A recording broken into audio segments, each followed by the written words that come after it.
Everything's going. Great. Okay. Welcome to Dorking Out. My name is Sonia Mansfield, and I want... Oh, Margo, are you still there? Oh, no. Hold on. Oh, it dropped you for a second. Weird. And I was getting the, like, ringing noise and all that. Okay, I'll start over. That was just... It did it again. Are you hearing that? I'm hearing it. Why is it doing that? I don't know. Why do you hate me, Skype? What's happening? Let's see. Oh, it looks like it's downloading an update. Why are you doing that right now? Stop that. All right. Let's keep going. I'll clap again. All right. Do it live. Fuck it. Welcome to Dorking Out. My name is Sonia Mansfield, and I want my $2. Joining me is my podcasting sister from another mister and the co-host of Dorking Out, Margo D. Hello, my friend. Gee, I'm real sorry your mom blew up, Ricky. That's my second favorite line.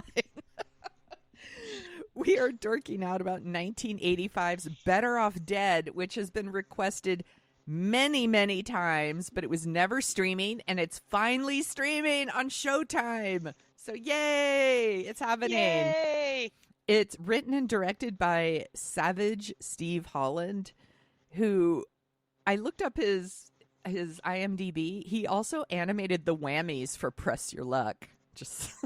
Oh my God. Did you ever watch that show? Oh my God, I loved that show. Big bucks, no whammies. And then you'd land on a whammy and it's like dur and like this and it'd be like a little George yes, Culture Club. Yes, George, the Boy George. The Boy George one. Do He's like, you really want to hurt me? And then it'll go bang, bang, bang, bang, bang, bang, bang. We would get so weird. high and watch that. All the Such little an 80s thing. Oh my God. Is that show still on? And are the whammies still a thing? I need to find out because I might watch it just to, or maybe I'll just watch some old ones. But I used to love the whammies when they would show up. They were so funny. Did you hear that there was a movie about a guy that memorized the patterns of the board? And he figured out how to win that game. And anyway, heard of this. I want to watch it now. I'm going to find it. This movie stars John Cusack, Diane Franklin, adorable. Everybody drink. Curtis Armstrong, also known as Booger. He's mainly known as Booger, right? He's Booger. And then Dan Schneider. Okay, he's trending on Twitter, y'all. Why? That fucker. Well, I wonder Sonia, why. I am getting the Jeanette McCurdy book. McCurdy or McCuddy? Oh, yeah. She has a book coming out. She was a Nickelodeon star. Yeah. This is his first movie. He was a Nickelodeon. He's known as the creator in her book.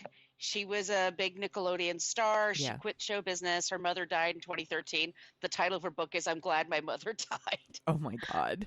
And she talks about him but doesn't name him, but it's him. And he's a big fucking creep, and that's for our other show. Yeah. Anyway. By the way, Ricky! By Ricky! He speaks the international language. French. Christmas. Oh, my gosh. Just so you know, we get many, many requests for Dan Schneider on our other show at What a Creep. We're just waiting for other people to do the dirty work for us. So it's happening. It's finally happening. Let's start with this. Did you see this in the theater, Margo? I did see this in the theater. I was a teenager in the 80s. Yes. And I loved John Cusack. Me too. I would see anything he was in. And I liked the premise, like a movie about teenagers in high school. And they had a Van Halen song. Everybody wants some. Everybody wants some. I want some too. I am old enough to tell you I saw Van Halen with the original members. You are so cool, Margo. I am. And I saw this movie and I freaking loved it. And I went with my brother Joe, who did not love it. He wasn't into comedies. Okay. Not into comedies so much. He's more into like documentaries and shit. He was a smart guy. Yeah. But anyway, it's one of my favorites. I also saw it in the theater because also a teenager of the 80s who had a huge crush on John Cusack back in the day. Yes. Like, had to see it. And loved it. Like, then recorded it off of, HBO, and we had it on VHS, and it was watched a lot. So I know a lot of the beats of this movie. My sister and I still randomly quote it, especially the $2. Our generation, I could tell the ones that, because this was also played on Comedy Central. Yeah. On a loop. Like, this is one of those movies you throw it on there, because I don't think there's any cursing in this. There's one scene with a girl in her underwear. That's about it. It's pretty innocent. This is true. Curtis is trying to get stoned, but he doesn't. He uses Jell-O and snow to snort. So funny. It's really funny, but it's like a very innocent story, really. I mean, it's a dark story. This is years before Heathers, but Lloyd. Is that his name? Lloyd? Lane. Lane, because he plays Lloyd later. Yeah. John Cusack, by the way, how he didn't become the biggest star in the world is shocking to me. Because there is a generation of women who to this day I think would fuck his brains out. Yeah. Just because he was John Cusack of like the 80s. I see him occasionally share things on Twitter, and I was like, oh, John Cusack, what are you doing? But yeah, I would still hit it for the very reason that my crush on him is just... It's permanent. Yeah, it's one of those permanent crushes. Like, well, and he's not so gross on Twitter where you're like, fuck off, Trumper. He's not like that. He's not a Trumper, but I think he's actually a little left up, maybe Bernie-ish, but he's a little... Yeah. He's a little precious. Maybe let's just say that. Yeah, that's a good way to put it. I think that's a great way to put it. I think he's a little precious, and he's a Chicago boy. You think he'd be a little more down to earth. But anyway, like, this is a guy who should have like a career, like he should have had a Breaking Bad kind of series under his belt by this point. Like, I don't want him to feel bad about himself if he hears this, by the way. He's got a great life, and he's super talented. Yeah, and he's one of those people that, like, he's always good when he does. Yes. Like, you watch something, even we did an episode on Con Air, like, that movie is super fun, and it's like not the kind of movie he normally does, and he's very entertaining in it, and he could do that. I think, like, seriously, he has a fan base, and we're devoted. Like, we're there for, and dudes like him. Yeah, because he likes baseball, and he seems like a regular guy. Yes. So I think, like, this is his. Just coming into his sex appeal. Like, this is just before, what's the movie he did where Nicolette Sheridan is, I love this movie, where she's like the girl of his dreams. The Sure Thing. Oh, I love that movie. I think this movie came out right around the same time as that, and like, or maybe this was right before, and The Sure Thing is so good. Such a smart movie too. It's real smart. It's really good. And then I think, Say Anything comes out. I think it's his smarts too. I'm interrupting you. I'm sorry. No, you're I think fine. I think he's smart too. I think it's his smarts that's kind of in there. Smart chicks like John Cusack, right? I think so. Yeah. I definitely think so. Yeah, he's not a dum-dum. He's not like a Tom Cruise. No. He seems sharper. So I think that's part of his appeal. The gangliness, too. Mm-hmm. He's tall. He passes that barrier. He's so cute. Even in 16 Candles, he's got like a little tiny part in 16 Candles. And I was like, who's that? He's cute. I'd make out with him, yeah. I totally would make out with him as that character. I don't care how big of a at that dork. Age. Yeah. Yeah, totally. Same. But it's like his first lead part, or it's up there, because we do One Crazy Summer. That came out after. We didn't do a whole episode on it. I think we just did summer movies. Okay, so we could do it sometime. I'm into the Steve Savage thing, by the way. I think I like his take. He takes this as a movie about a guy that he's obsessed with his girlfriend. Oh my God, obsessed. Amanda Wyss. who's great. Yes. Here. And I love the fact that she's not a bitch. I mean, she's not really. I mean, she's just dating a guy, and then she's like, all right, I want to go out with someone else for a while. I'm going to do my own thing, because that's what you get to do. You get to make your choices. Yeah. She's dating a guy. What's his last name? It's like Stalin. Stalin. And he has a hair helmet. It's very 80s. By the way, the dude, I was like, how is that not Ted McGinley? No. Or, in my head, I was like, this is Ted McGinley. And then the movie starts and I was like, it's not Ted McGinley. Or William Zabka. Right? That somehow they didn't, or Willie Ames. Like somehow it didn't go to them. So he's great. The guy again is great. He's really funny. It's Aaron Dozer in the Ted McGinley role. Playing Ted McGinley. He's obsessed with this girl, and he has these weird he has a father that's completely befuddled in life. There's a paper boy that's always throwing the newspaper and it's breaking their garage windows. Yes. The mother is a weird cook. His mother's adorable. I love her. She's adorable. That's Kim Darby. Everybody Kim Darby. She's adorable. You should use a button. She doesn't know how to cook. Like she boils bacon. Like there's one point she's cooking and it's like an octopus, but the arms are going everywhere. Yeah, or she makes you like raisins? This has raisins in it. And she's like, this goop is like coming out on the plate and it's like crawling off of the plate. It's good. He has a brother named Badger and he never speaks. Never.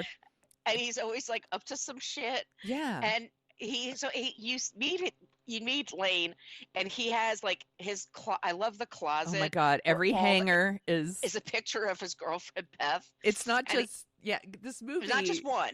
Not just one. Every hanger has a picture of her. His wall is plastered in pictures of her. Like, I was like, are you her boyfriend or her stalker? Like, right. He's obsessed. Yeah, obsessed. First love. And so, first love. And you're like that when you're your first love. And he's trying out for the ski team. And I love the ski team aspect because we don't get that enough in the movies. And it's beautiful scenery. Absolutely. And so this... it's the blonde dickhead guy that turns her head. And Blaine, like, it's the K-12, the mountain. It's the K-12. And Blaine is like, she dumps him for the guy. And Blaine, Blaine is from Pretty in Pink. Sorry. Lane says, all of a sudden Lane is like, okay, this doesn't sound funny, but this is the comedy. He's dreaming of suicide. So he's constantly, it's like Harold and Maude. He's setting himself up for suicide, but he does it in these really weird ways. So he's not really trying to kill himself, but he's so upset that she's dumping him. Mm-hmm. And then meanwhile, and he has a best friend who was Booger, Revenge of the Nerds. He's really funny in this. The whole fucking hilarious. So funny is like, look, I've been at this high school for 7 years. I'm no dummy.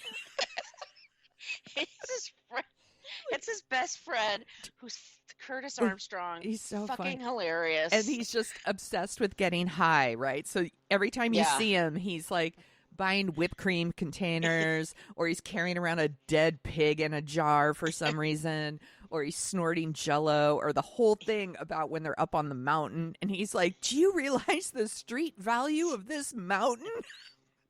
He snorts the snow. It's pure snow!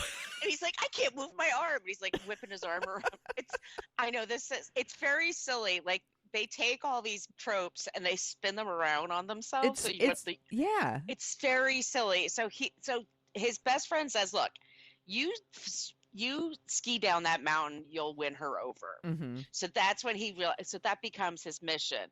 At the same time, there's this French foreign exchange student lives across the street.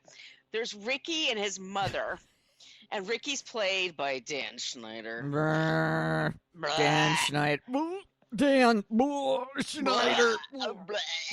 Trending on Twitter. Look that shit up yourselves, y'all. He's a big pig. His mother, the one who plays his mother, looks like she's only 30, I think, but she's fucking hilarious. So funny. Ricky! So hilarious. Ricky, get over here and say hi to Monique. so she's got Monique, and Monique says she can't speak English, and basically she's setting up this girl to be a girlfriend for her loser son. It's so gross. She's using her as like, yeah, no girl in America is going to talk to Ricky because he's such a perverted weirdo. He's very odd. Yeah, and so they're forcing this girl to be his girlfriend, basically, and she decides to pretend that she doesn't speak English or understand English. Right, which, and yeah. so there's that going on, and also what's going on is John Cusack. He's driving around, and Margo and I talk about this on Book versus Movie. My co-host for Book versus Movie, station wagons. There was a movie we watched in one of her episodes, and her kids stopped the movie when she was watching it with them, and they're like, "What is that?" And she says, "That's a station." We're like, "That is so big. What is that?" Sorry, I didn't mean to interrupt you. Those. No, go ahead. People like of my dad's generation really love to get classic cars and restore them, right? So they have these cars from like the 30s and 40s and 50s, and they're all like cleaned up and like immaculate. And I'm like, where are the people that are restoring the 70s, 80s station wagons and Toyota Corollas? It's about time. It's about damn time to restore some station wagons. They were gigantic. They were huge. How did you parallel park with them? I don't know. Because I'm just like, we never had one of those. Oh, we had when I was a kid. Oh my God. And we would get in big fights in them, and my mom would like reach back and try to hit us, and it was like a whole thing. But everybody had them, or a lot of people did. It's so interesting because they're now like you get like it's an SUV, right? That's what you get. They're kind of up.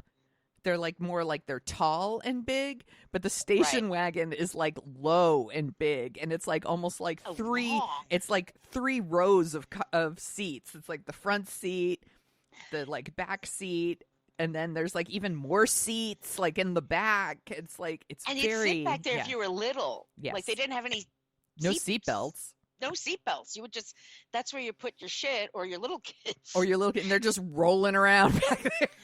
I mean, it's crazy. So he's driving that, and then he has a car, and it's a 67 Camaro. I'm like, it's cherry. It's like in the driveway.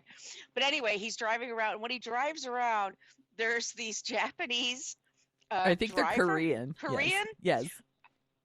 They say Japanese on my, what's the word? I'm thinking, fuck, when they do the sound thing. On the subtitles, yeah. They say Japanese. I watched it with subtitles too. You're right. They might have said that. I, for some reason, thought it was Japanese. It could be wrong.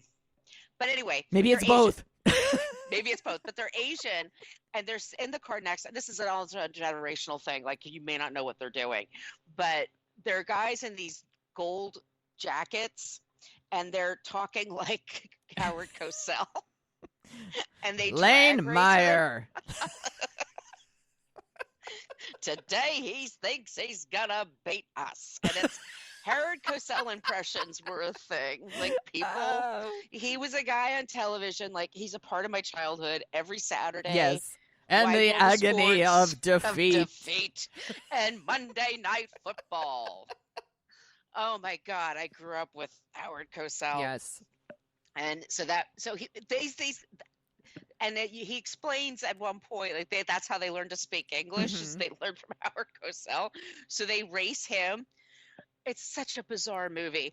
And at one point, Lane is trying to get over Beth. Yes. And he has these fantasy sequences as well. And he's an artist. I like this. I love the one. Well, there's a couple of things I forgot about. One of them being that they're in the cafeteria. I totally forgot. Chris Cummings, is that her name? She's gorgeous, this girl. And she's dating the whole basketball team. She's not dating a basketball player. She dates the whole team. She's this beautiful girl. Yeah. And she's on roller skates for some reason. Yes. And he says, I'll ask her out. And I love it because it's like this animated thing, like he's arguing with this animated Beth. Yes. And she's like, what are you talking about? She's not going to go out with you. Oh, she's going to go out with me. You'll see. You'll see. And he grabs somebody else's roller skates, this gay kid, and then gives like, here, buy another leotard for yourself. Okay. I will. I will. And it's just these certain sequences where he screws up and then like there's an imaginary world that he wakes up. Mm-hmm. I love this movie. Like, there's so much going on. That's unexpected. It never goes. If you've never seen it before, it's never going to go where you think it's going to go. Right. Every scene, there's a joke. There's a joke, right, which you think would be pretty common in a comedy. Sadly, it isn't. Like, just the throwaway stuff, like the Christmas stuff where the mom buys them all TV dinners, or she buys them. She's like, everyone's going to be wearing these jackets this winter. And he puts it, and she's like, it's made of real aardvark fur. He's like, it's hot. And he's all, and you can see, like, as he puts it on, like, he's starting to sweat. And he's like, it's very, very warm, like the way he says it. And then he puts the hat on, and it's like an aardvark head. And, you know, they go outside, and the neighbor's wearing one. It's like just little jokes like that are so unexpected. I love that they have Vincent Scavielli. Oh I forget. He's so funny. He's Mr. Hand in Fast Times at Ridgemont High. Yeah. He's the geometry teacher. And I've never seen this happen before or since, but I love this. They make him the geometry teacher, and his whole thing is he's talking in gibberish to me. Yes. Because he's speaking these high concepts of math, and the kids love him. Worship him. They worship him. They love everything he's saying. They every little joke he tells, they crack up. They're paying attention to his every fucking word. Yes. And then when he calls them, like he says, show me your homework, and they open up these big briefcases. All these, just they like oh he's. My God. And they're like, and then he's gonna call on some people to like do a problem with the board, and they're falling over themselves to volunteer. Like, pick me. So funny. And then it's like, so of course Lane and Beth get picked. Yes. And he, of course, his paper just has notes as do homework. And it's got gum on it, like. And then he's remembering that he and Beth had sex in the car in a station wagon. And they're in the car, and she's like, "Is somebody here?" Just, no, we are completely deserted, like the one place. And then all of a sudden, you see like somebody stealing all their tires. It's stuff like that just cracks me up. Or they're Beth, and the guy turns out he's a total dickhead. The captain of the ski team. The captain ski team with his helmet head of hair. There's one point where they're going to the New Year's Eve dance, and this also made me laugh so hard. Where it's what's Booger's name in this movie? It's not Charles. Charles. Where Charles and Lane are, and he goes up to Lane and goes, "Oh man, don't you make a cute couple? Be sure to shave her before you give her a kiss tonight." And then Charles just does the best thing. He's like, he starts laughing at this terrible joke, and then laughs hard. So fucking hard. Such a funny reaction. Such a great reaction, because he's just like throwing in his fucking face. What a loser he is.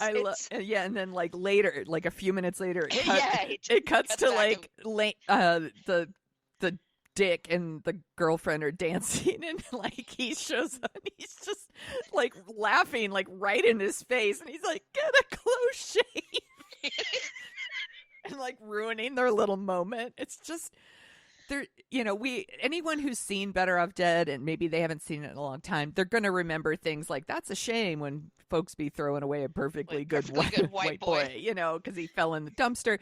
Like, those are the lines that like everyone remembers. But this rewatch, because it hasn't been streaming, so I haven't seen it in a really long time, I just forgot about all these other things, like him laughing at the shave joke, or, I've been going to this high school for 7.5 years. I'm no dummy. Or like the idea of the pure snow and the aardvark coat and all the stuff with the little brother, like, who never, like you said, never talks, but he's like building like things from like cereal boxes. He's like sending in cereal box tops, and he builds a laser. He like buys a book called like How to Pick Up Slutty Women. And it's Taylor Negron is their mailman. And the running jokes about like the mailman's like, maybe I should ask out Beth. Can I ask out Beth? And the teacher asks, like everybody wants to ask out Beth. Even Barney on the Flintstones, like maybe I could take out Beth. Honest to God. And then there's a great scene also, like where he was like, when Beth and I first met, it was love at first sight. And even they have a funny scene where they're like, when they first met each other, they each thought the other one was like indicating they had a booger on their nose. So they kept wiping their noses and they kept going on and on and on. I mean, I think it's truly, really funny. I loved the scene. Of course, I like the scene where the burgers are playing Everybody's Wants One, I think, but then we get the great reveal, which is that the French girl, of course, can speak English. Yes. And then she and John Cusack become friends. And she's like, you know what? I'm going to help you get your car fixed up. You need to get your confidence going. She's like the perfect girl. Oh, and I'm at every outfit she wears. Yeah. So cute. She's really cute and she's really smart. She's very, very sweet and patient with him. Like very understanding. Yeah, listens to his stories, fixes his car. Yeah. And then helps him train to like beat this guy on the K-12, and she is like the perfect girl. She's beautiful. Mm-hmm. She's smart. She's sweet. She's loving. She's adorable. She's adorable. Everybody drink. They look great together. They're really, really cute. His parents, I mean, I love it when they come over for dinner and the mother breaks out French dressing. French fries. And Peru. It's from France. Jenny, you're from the outer limits. I love this liqueur. It reminds me of the moonshine that Ricky's daddy used to make. It's just a lot of sight gags, and then he comes home New Year's Eve, and his brother has all these slutty women in his room. What's he, like, 10? This movie is, I think they even say he's 8. It's so bizarre, but everyone has, once again, there's jokes when she's revealing that she speaks English, and she's like, I speak English perfectly well. And she, says, I'm not going to speak the international language, and how Ricky wants to put his testicles all over her. And he's like, what? And she's like, like an octopus. And he's all tentacles. Tentacles. He's all, big difference. Big difference. Like, it just, the delivery is so funny. There's just so much I was really honestly worried the movie wasn't going to age well for me. But I think it's so goofy. It's a spoof, really, of these teenage comedies. Absolutely. There's the idea of, like, the sports and, like, if I could just win the big game kind of thing, everything would be fine. But then there's all these other things going on around it. The constantly, like, these failed comical suicide attempts. He tries to hang himself. He tries to, like, goes in the garage and himself. Yeah, but he never does it. Like he's never gonna do it. Like the out of place like animated sequences with the burgers, and it's like everybody wants some, all that stuff. And his dad like buys a book about relating to your teenager, but right it's like off. From the 70s. Exactly. On, Dad. But he goes up to pick up he picks up this girl for a date, and the dogs are like vicious animals at the door. She can barely get out. And then she goes, okay, this is the deal. I don't want to go out with you either. So we're going to go to dinner. And then I think you're a big spender. Give me $13 right now. We'll call it even. Do you take a check? Do you take a check? Sure. So good. Once again, jokes. Just jokes. Yeah, and then, like you said at the top, Ricky, I'm real sorry your mom blew up. Your mom blew up. And then I want my $2 like that going through there the whole time. The whole movie, we have a paper boy who just wants to get paid, and for some reason he decides it's Lane that has to pay him. And he just doesn't keeps bother the parents. No, and he just keeps showing up at random moments throughout the movie. So you might forget about him, and then all of a sudden it's like $2. And he chases him. There's one where he like gets on the car and he goes through a car wash, and the kid's like, I can't swim.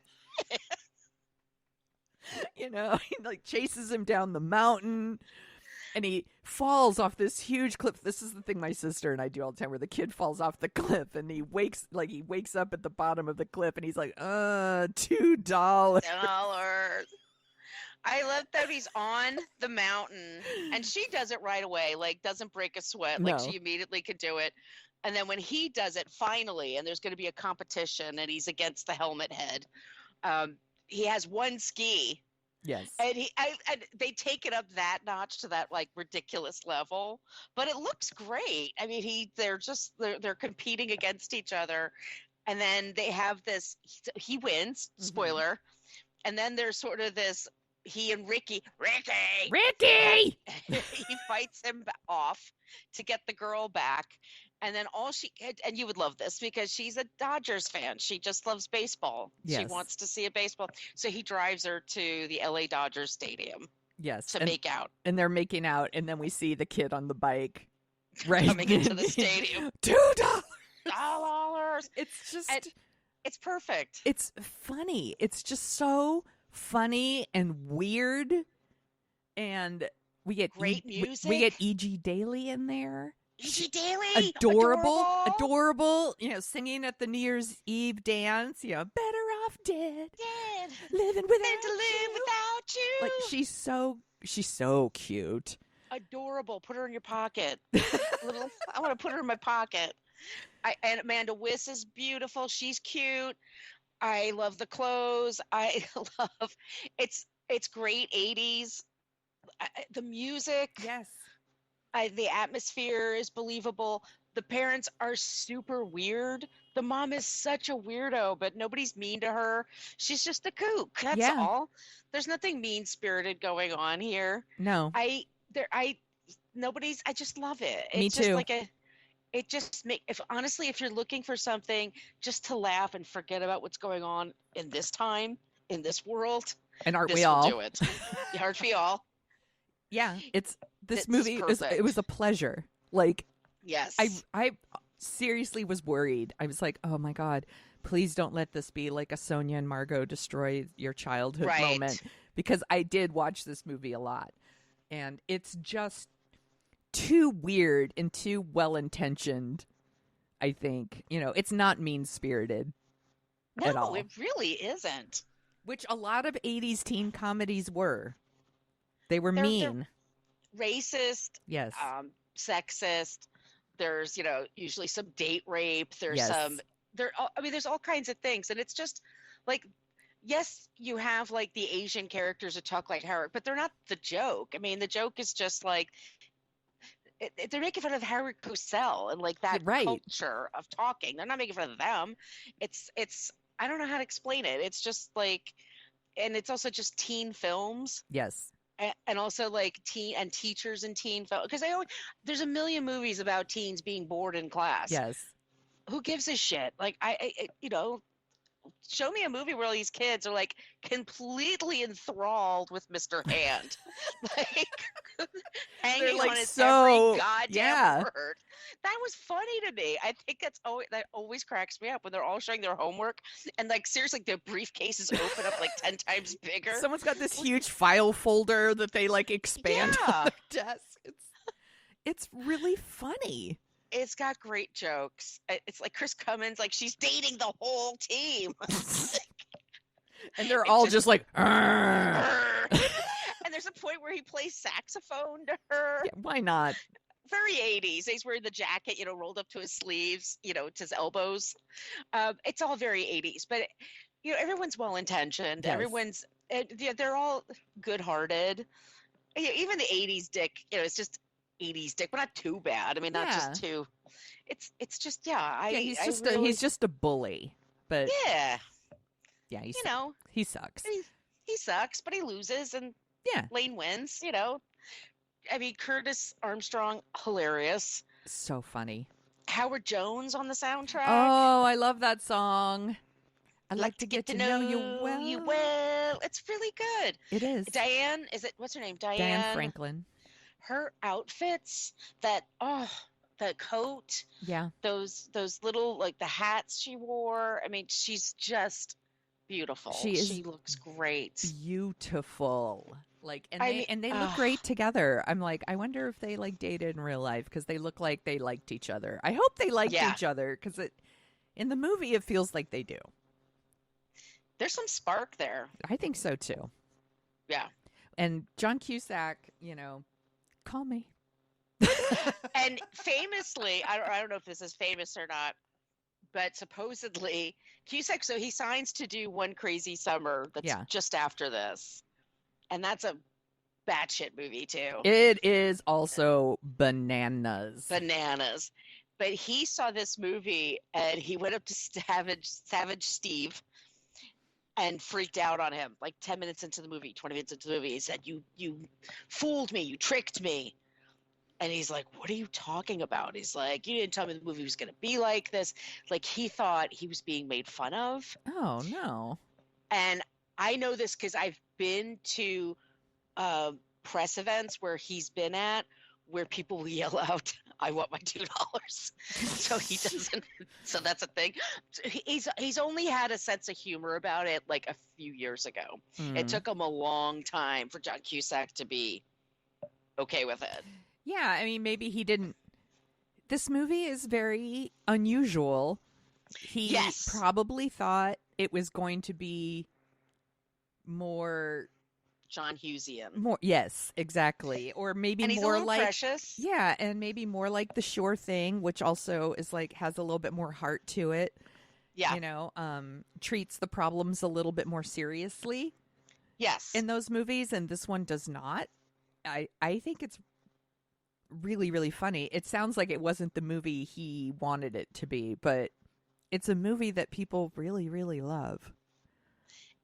For good reason, man. Yeah. It's funny as shit. I'm looking at Savage Steve Holland's he didn't direct like a ton of stuff. I wonder why. I know, because he did this, he did One Crazy Summer, and then there's like things like How I Got Into College, and I'm like, it's got Anthony Edwards in it, and I'm like, I never saw that. It's not very good. Yeah, there's quite a bit of animated stuff on here. There's like a direct-to-DVD Legally Blondes. Like, ooh. I have not watched that. A lot of like Fairly Odd Parents stuff. Yeah. I don't know why. Maybe that just wasn't his jam. Maybe. It says he manages his own studio, Savage Studios, and directs shows for Disney Channel and Nickelodeon. Oh, well. Well, hopefully he's not working with Dan Schneider. Exactly. Do you want to hear about some other movies that came out the same time as Better Off Dead? Yes, I do. So Better Off Dead came out in August 1985. So August or October? August. I had October. Ooh, all right. Let me backtrack, make sure I have it right. Mine says August 23rd. Mine says October. Hold on, because I could change it. Because if I got it wrong, I got it wrong. God damn it. Damn it. It says release date, October 11th, 1985. Ooh, I'm on Wikipedia. Where are you? I'm on IMDb. Oh. Well, we're just going to be different then. There we are. My top 10 list is going to be from October of 85. That's fine. That's all. Whatever. Let's split the difference.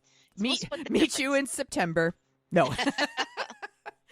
So, supposedly, here's the other movies that came out around the same time. Fright Night.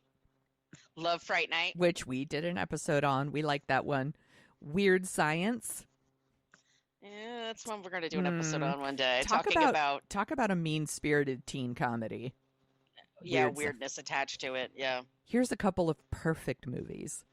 Real Genius. Love it. Perfect movie. Pee-wee's Big Adventure. Love it. My Science just ran away.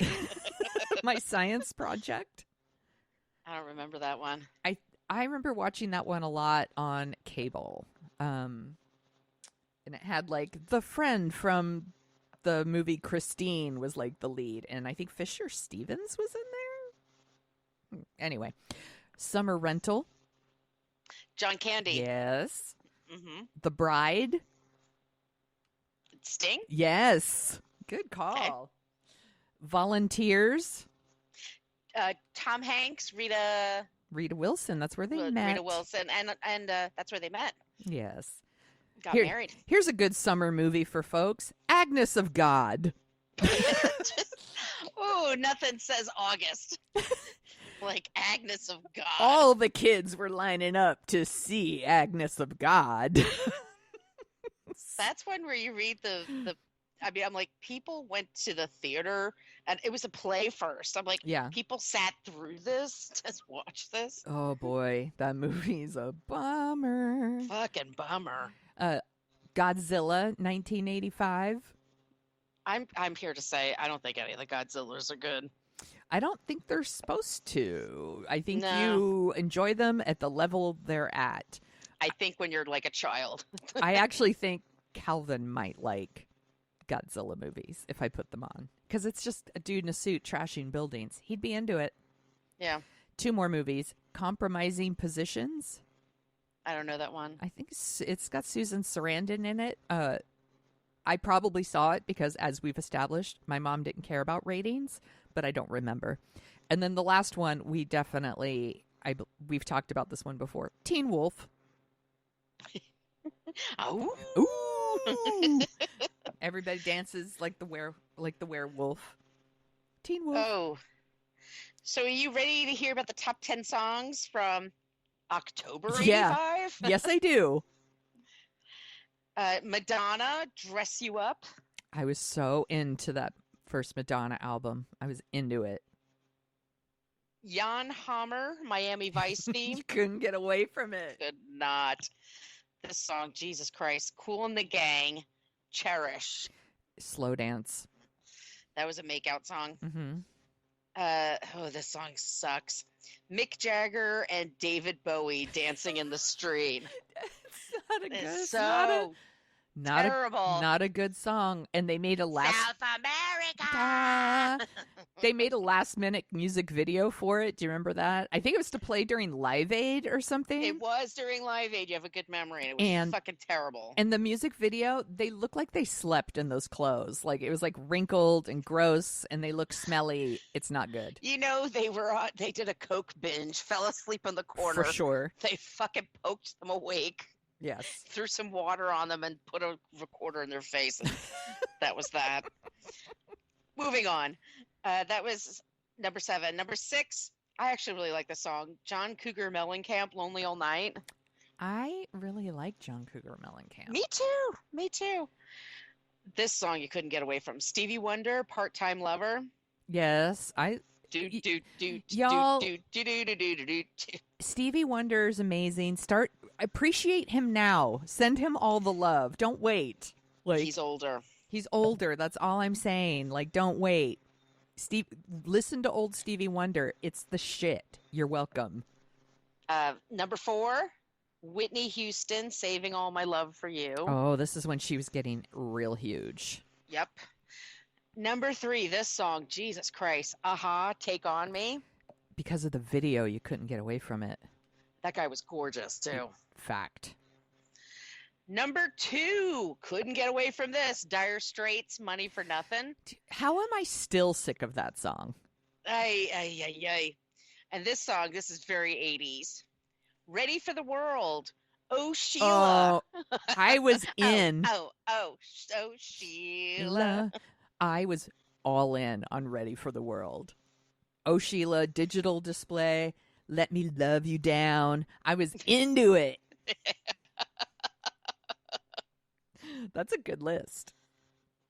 Yeah, it's very 80s. Yeah, let's take a break and then we'll talk about what else we're dorking out about. I'm going to take a sip of my coffee. Where is it? At 44. Okay.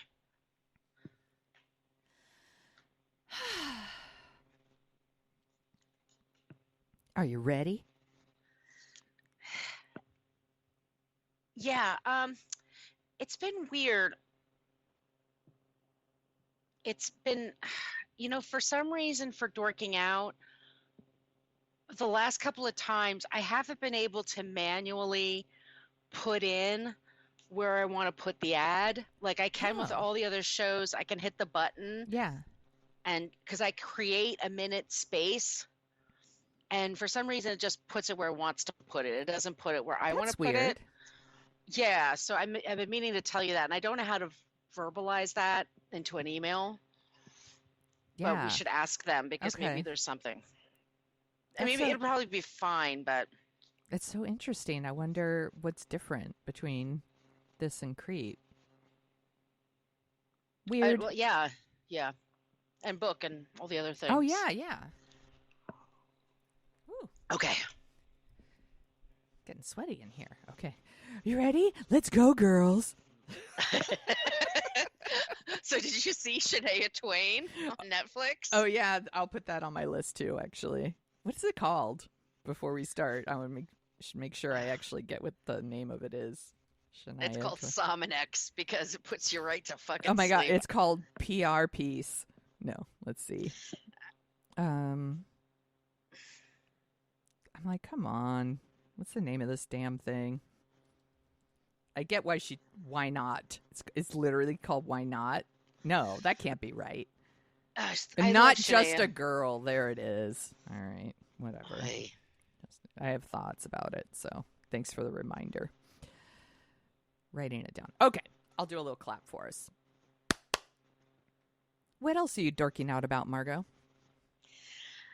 Hang on, girls. Dun, dun, dun, dun, dun, dun. If you need something to make you sleepy, I suggest. I'm sorry. I'm being mean. You're fine. It's Netflix. It's on Netflix, right? Yeah. It's the Shania Twain documentary. Yeah, I watched it right away. It's a snoozer. Yeah, it's a PR puffy. She's so PR puffy. Yeah, here's the thing. Like, I get why she did it. Like, we've had some for Beyonce. We've had some for Taylor Swift. We just got one for J-Lo.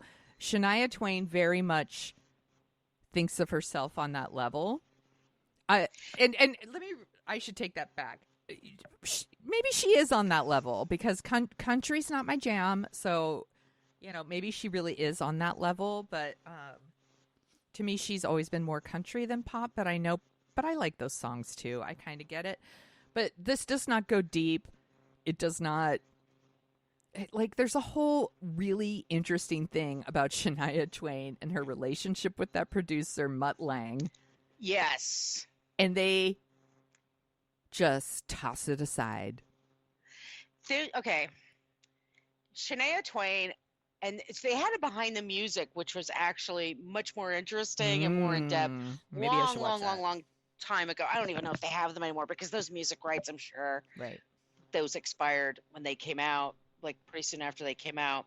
But she was born in Manitoba. She was in Canada. Yeah. Her mother and her stepfather died, and then she raised her younger siblings. Mm-hmm. And she did it by singing at a resort. Yes. And was able to support them, which is incredible. All that stuff is interesting. Yeah. Then she becomes, she starts to become a pop singer. She becomes a singer. She has a very successful first album, but doesn't tour because she's not ready. Right. And I never knew about that stuff, that like a lot of people were sort of like, is she just a studio person or is she just a video person? Because she didn't tour. And I've known people who've gone and see her in concert and say she's incredible. And yes. They say she's super, I had friends who went to see it. Like, she signs autographs the whole time she's doing her show. People come to the stage. She will drop to the ground, like sign autographs the whole fucking time. Yeah, she was definitely doing shows the way like Garth Brooks was doing shows back then too, like real big, like rock shows, but for country. Like, yeah, and I like that, and I applaud her vision. I applaud somebody who thinks big and somebody who dreams big and somebody who puts in the work. Like, you could tell that girl worked nonstop. Yes. To sell those records. She worked her ass off. And she marries this guy who's a world famous. He worked with Def Leppard. And AC/DC. AC/DC. And this is the guy who co-wrote all of the music for her album. He has this beautiful mind for music. He's also a total kook and recluse who for a good 20 years did not release any pictures of himself. If you wanted a picture of Mutt Lange, there was like one or two. Right. And he would take them down from the interwebs. It used to be a thing. Yes. He did not want you to know what he looked like. It was bizarre. And they lived in Switzerland or something. Yes. And they had a son. And then he had an affair with her friend. Her best friend. Her best friend, which is a really big, what's the word I'm thinking of? Fuck you. Violation, fuck you, betrayal, all of that. Yes. And then she wound up marrying the best friend's husband. Yes. Who's better looking anyway. And they don't even talk about it. Never talk about it. So she did a show for the O Network, for Oprah's network, years and years and years ago. Do you remember this? Mm-mm. And she traveled across America with her sister to decide whether or not she was going to do a Vegas residency. Okay. And the O Network would just put anything on the air that first year. It was great because it was such shit. It was like Ryan O'Neal and Tatum O'Neal fighting and Oprah with her dumb staff. Right. It was great. It was really good. And then, so Shania, but I don't know if there's a lot of there with her. Like, I just don't know if there's a lot that goes deep with her. I don't know if she just really is very repressed, if she's a very, just not an emotional person. Anyway, she does, spoiler, she does the residency. Mm-hmm. And anyway, she writes a book and she puts this autobiography out and you're like, oh, wow, she's going to really fucking talk about this thing. Yeah. Doesn't. Not really. See, and it could be because Mutt said you can't. Maybe. But also, in this book, she goes into the very last part of the book. She goes into the residency. She's about to do my residency. She goes, I want you guys to know something. I've gained 8 pounds. I don't know what happened. 8? 8. I've gained 8 pounds. I've gone up a size. I've tried everything. I've tried diets. I've tried weight training. I've tried different exercises. I don't know what to tell you. So I may look a little different. I hope that's okay. I'm not kidding you. I am not fucking kidding you. 8. I put on 8 pounds in a day. I could poop 8 pounds in a weekend. I'm like, that's ridiculous. Like, how that makes me really sad. She's terribly sad. What is her existence? She's so afraid that people are going to be like, oh, look who got fat. Look who's letting it go. Right, who's letting herself go. Because she's so used to being beautiful and known for her beauty. And she has a great voice. And she's apparently very nice. She's had a loyal band with her forever and ever. Mm-hmm. I mean, I think I've never heard a bad word about her. Yes. So I don't know. But anyway, this documentary does not make her look interesting at all. No, it doesn't go deep enough. And, maybe she doesn't want to, and that's fine. But then what are we doing here? What are we doing here? Yeah. You know what? Shania Twain, what are we doing here? That should be the title of the documentary. If J-Lo's willing to look like a total bitch and throw Shakira under the bus. Yeah. If Taylor Swift will open her heart to her insecurities, you need to open up more. It's just not enough to say I exist and this is my story. Yeah. We've heard it all. And here's the thing, the stuff with Mutt Lange and, I was like, hi, where's the dirt? They have a child together. Maybe she doesn't want to be that person that she doesn't want to be petty. And I'm like, as someone who petty is the lane, I cruise it. But by the way, as someone who chooses to be petty every single day, I can't relate. Just saying. Yeah. And just say to yourself, look, mommy, this is mommy's paycheck. This affords you a great life. Yeah. You and your dad have your own relationship. Yeah. But I have my feelings too. Yeah. And, and you're 18 now. You have a cush life. Yeah. Also, your kid's going to find out, just saying. Of course he will. They're not stupid. Yeah. They're not. They're not. They find out. Should we talk about Trainwreck, Woodstock 99?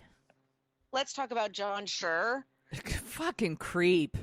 I'm going to put together, I'm doing that tonight. I think I'm going to put together a TikTok of just John Schur. the promoter for this event, who, if you want to talk about someone who fails upward in his career, Jesus and Christ. has an event where how many people died, how many women were assaulted, how many were raped, how many were assaulted, how many people were arrested, how it was a total failure, but as a security, as for firefighters, as it was for first responders in the neighborhood, for people who were traumatized. Okay, a few people in your audience thought it was a good time because their lives are so fucking boring that's like, was a highlight. But how do you look at that as a success? And guess what? John Schur in 2000, he's the promoter for the event. He got Promoter of the Year award by Billboard magazine. This is the guy. Like there was a documentary on HBO last year we talked about, and he was unapologetic. Correct.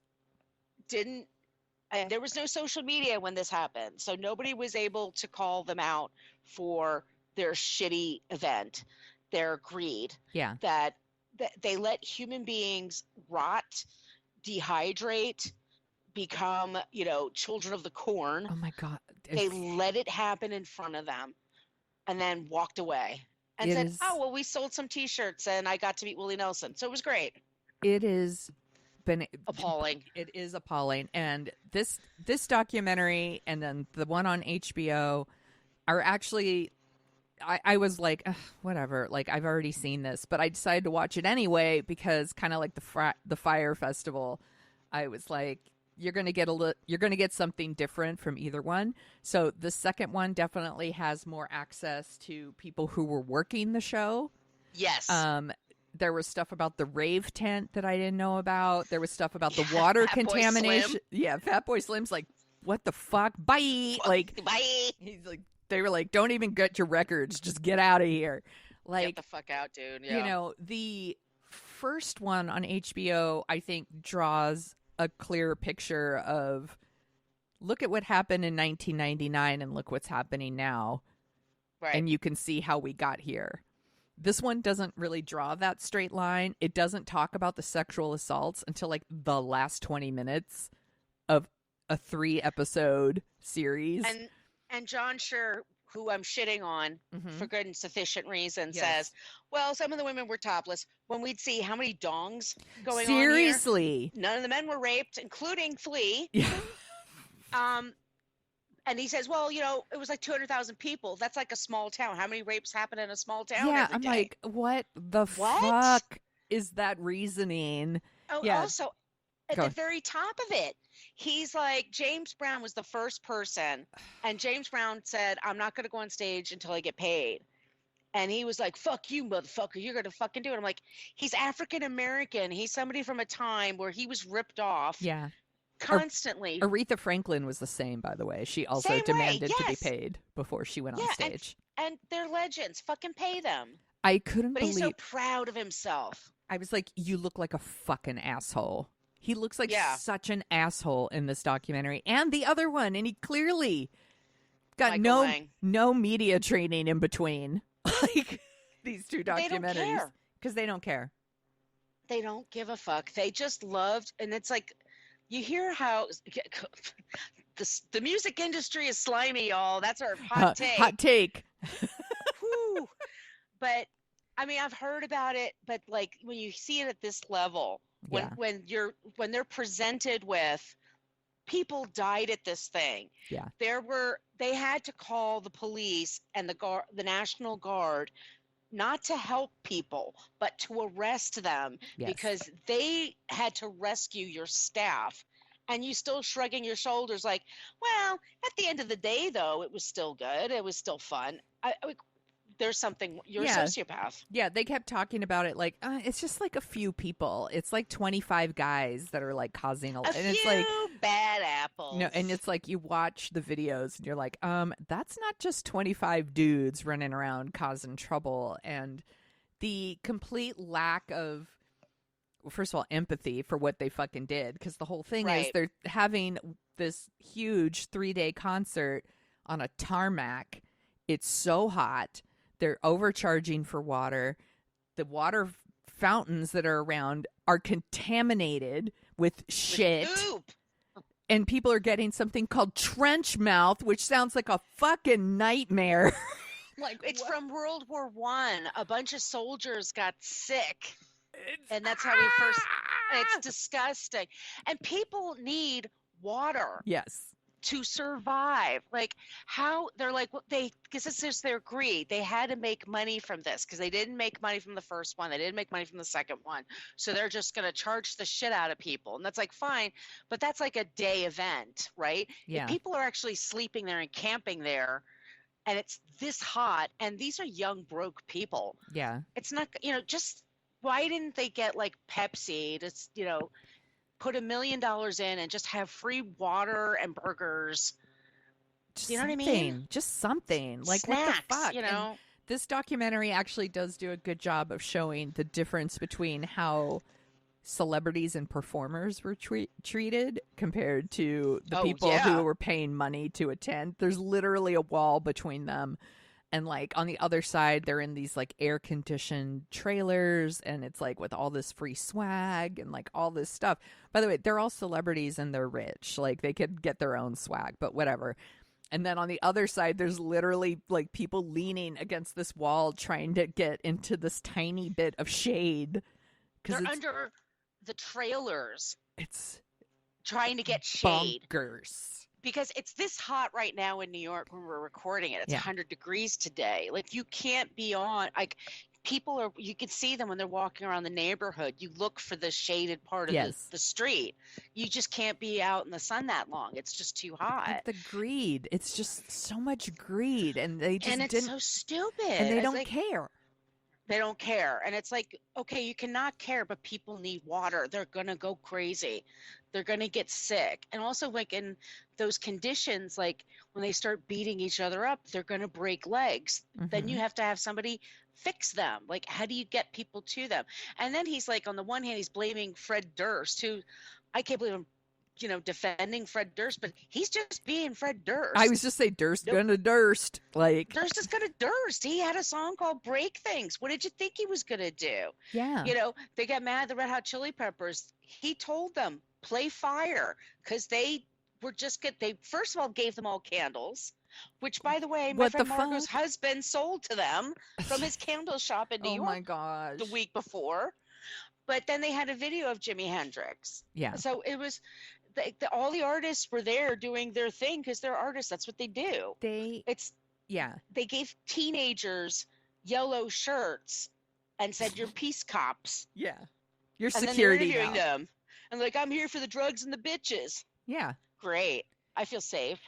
And but when they're doing the whole like handing out candles, which what the fuck were they thinking? There'd already been 2 days of just a shit show of these people like destroying things, assaulting each other, like all this anger, like so much anger. Like the Fred Durst stuff, that happened on day 2. Day 2. Yeah, and day 3 they hand out candles. They handed out candles the last day at the end when Red Hot Chili Peppers after the whole fucking day, when they were selling water for $12 a bottle at this point, and that's like $20 today. Yeah, and these kids are just freaked out. I mean, they're tired, they're dehydrated, they're angry, they're covered in poo. Yeah, they're. I mean, of course they're going to be, like animals. Of course, you're treating them like animals. Yes. In 69, it was, of course, they were in a field. I mean, there's a whole different dynamic. But when people came in, they came in to bring food. Imagine that. Mm-hmm. They brought food and blankets and water and cots and soup and things like that because there's the brown acid. But are they here? Yes. I didn't expect that. All right. Will you hold on for a second? Yeah, of course. Actually, can I just call you right back and we'll record a new ending? Okay. All right. I'll be back in like 10. Okay.